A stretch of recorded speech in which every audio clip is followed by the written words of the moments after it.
সুদীর্ঘ 15 বছরের আপসহীন সংগ্রামের ফসল জুলাই আগস্ট 2024-এর গণ অভ্যুত্থানে পালিয়ে যেতে বাধ্য হয়েছিল শেখ হাসিনা।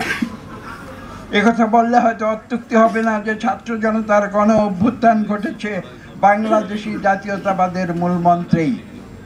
আমি কথাটি জোর দিয়ে বলছি যে একথা বললে হয়তো অত্যুক্তি হবে না, ছাত্র জনতার গণ অভ্যুত্থান ঘটেছে বাংলাদেশি জাতীয়তাবাদের মূলমন্ত্রে।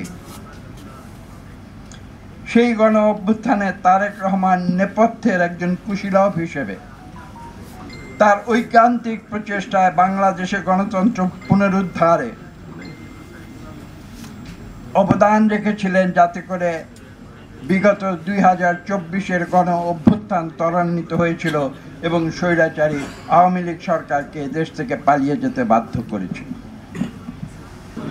7ই নভেম্বরের প্রজন্ম, 2024-এর জুলাই আগস্টের প্রজন্ম, আমি সকলের প্রতি আমি আহ্বান করব যে আসুন শহীদ প্রেসিডেন্ট জিয়া রহমান যে কথাটি বলেছিলেন, ব্যক্তির চেয়ে দল বড়, দলের চেয়ে দেশ বড়, সেই আদর্শে আমরা উদ্বুদ্ধ হই এবং বাংলাদেশি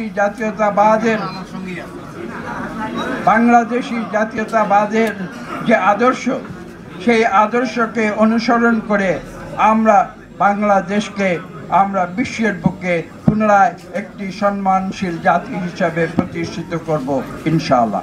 সবাইকে ধন্যবাদ।